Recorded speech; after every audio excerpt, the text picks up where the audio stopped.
Part 5. Energy. Sun Tzu said, "The control of a large force is the same principle as the control of a few men. It is merely a question of dividing up their numbers." Fighting with a large army under your command is nowise different from fighting with a small one. It is merely a question of instituting signs and signals. To ensure that your whole host may withstand the brunt of the enemy's attack and remain unshaken, this is effected by maneuvers direct and indirect. That the impact of your army may be like a grindstone dashed against an egg, this is effected by the science of weak points and strong. In all fighting, the direct method may be used for joining battle, but indirect methods will be needed in order to secure victory. Indirect tactics, efficiently applied, are inexhaustible as heaven and earth, unending as the flow of rivers and streams. Like the sun and moon, they end but to begin anew. Like the 4 seasons, they pass away to return once more. There are not more than 5 musical notes, yet the combinations of these 5 give rise to more melodies than can ever be heard. There are not more than 5 primary colors, blue, yellow, red, white, and black, yet in combination they produce more hues than can ever be seen. There are not more than 5 cardinal tastes, sour, acrid, salt, sweet, bitter, yet combinations of them yield more flavors than can ever be tasted. In battle there are not more than 2 methods of attack, the direct and the indirect, yet these 2 in combination give rise to an endless series of maneuvers. The direct and the indirect lead on to each other in turn. It is like moving in a circle, you never come to an end. Who can exhaust the possibilities of their combination?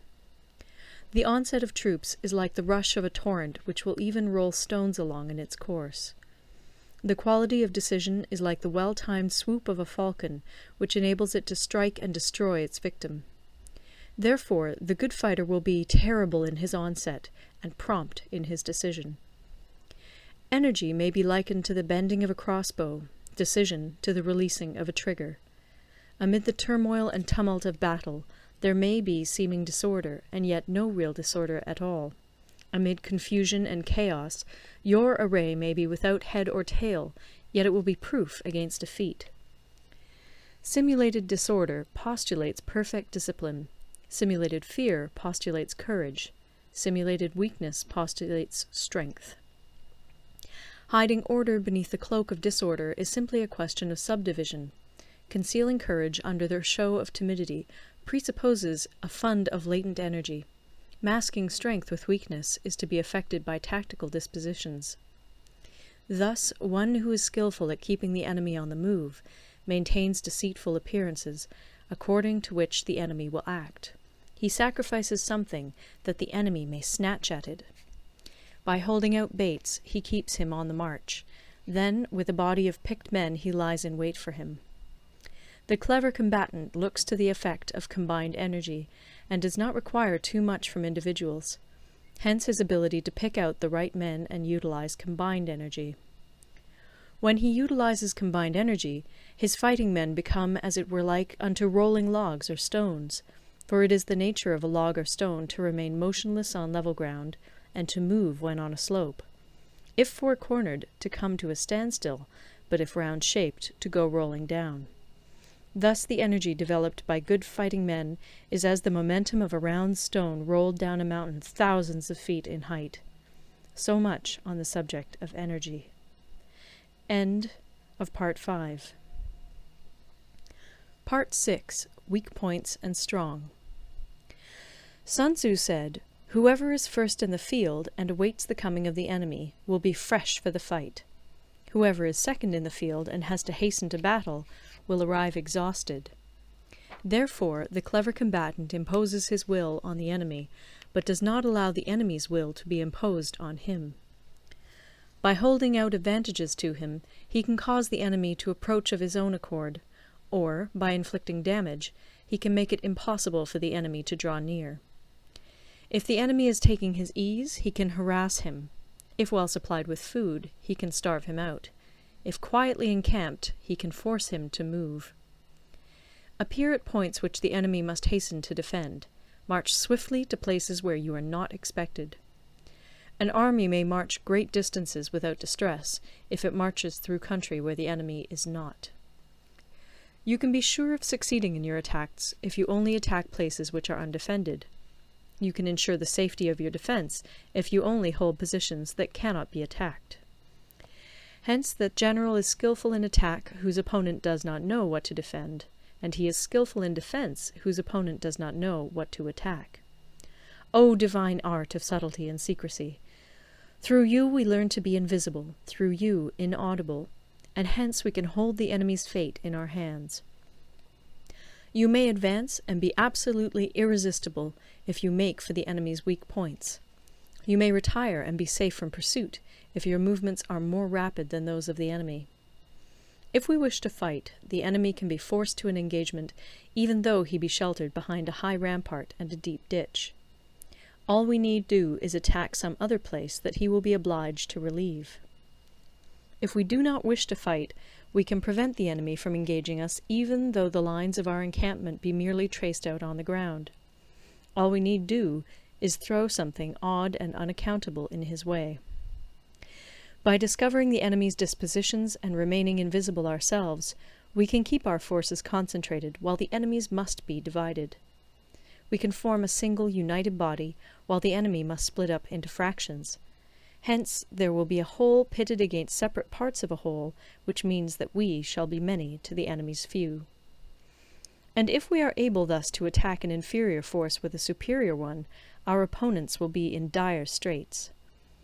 The spot where we intend to fight must not be made known, for then the enemy will have to prepare against a possible attack at several different points. And his forces being thus distributed in many directions, the numbers we shall have to face at any given point will be proportionately few. For should the enemy strengthen his van, he will weaken his rear. Should he strengthen his rear, he will weaken his van. Should he strengthen his left, he will weaken his right. Should he strengthen his right, he will weaken his left. If he sends reinforcements everywhere, he will everywhere be weak. Numerical weakness comes from having to prepare against possible attacks. Numerical strength from compelling our adversary to make these preparations against us. Knowing the place and the time of the coming battle, we may concentrate from the greatest distances in order to fight. But if neither time nor place be known, then the left wing will be impotent to succour the right equally impotent to succour the left, the van unable to relieve the rear, or the rear to support the van.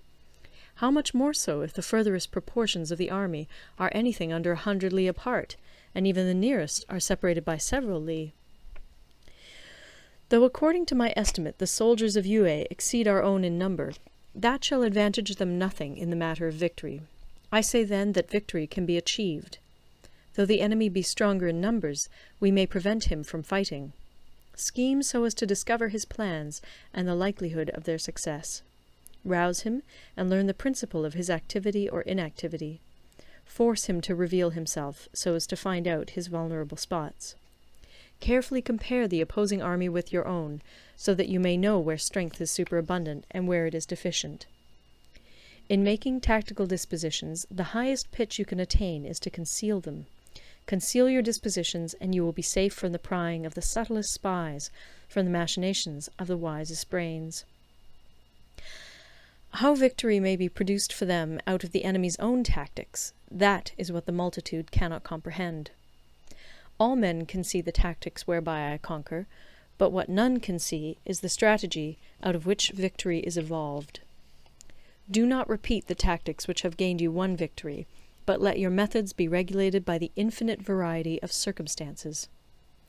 Military tactics are like unto water, for water in its natural course runs away from high places and hastens downwards. So in war, the way is to avoid what is strong and to strike at what is weak. Water shapes its course according to the nature of the ground over which it flows. The soldier works out his victory in relation to the foe whom he is facing. Therefore, just as water retains no constant shape, in warfare there are no constant conditions. He who can modify his tactics in relation to his opponent and thereby succeed in winning may be called a heaven-born captain. The 5 elements, water, fire, wood, metal, earth, are not always equally predominant. The 4 seasons make way for each other in turn. There are short days and long. The moon has its periods of waning and waxing.